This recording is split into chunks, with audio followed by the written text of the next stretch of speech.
Hoy, patulog na kayong dalawa. Tatlo, ma! Tatlo, patulog na kayong tatlo. Maaga pa tayo bukas. Hindi ko talaga kayo isasama sa SM pag nakita ko yung nagsiselfone pa dyan, ha? Sige na, matulog na.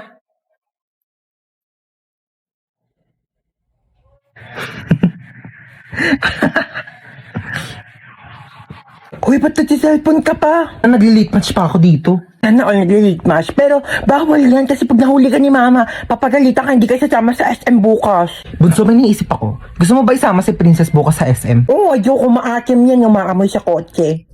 Gagawa ko ng paraan. Ang ingay doon sa taas, Parang di pa natutulog itong mga batang to. Lagot talaga to sa akin. Bakit na si mama narinig ko na yung paa niya? Princess! Ay, bakit? Bakit? Princess, pahawak ka ng cellphone ko saglit. Sige, hawakan ko. Sabi ko matulog na, ha? Di ba sabi ko matulog na? Princess, ba't nagsa-cellphone ka pa? Pinahawak lang to sa akin. Di ba sabi ko pag nahuli ko kayo nagsa-cellphone, di ko na kayo kasama sa SM? Amin ang cellphone na yan.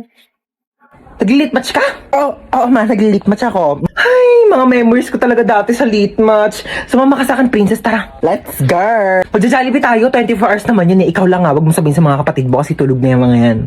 Ha? Gising pa kami, ma! Gising pa kami! Di pa kayo tulog dalawa? Di kayo sasama sa SM bukas. Tara na, Princess. Buti nga sa inyong dalawa.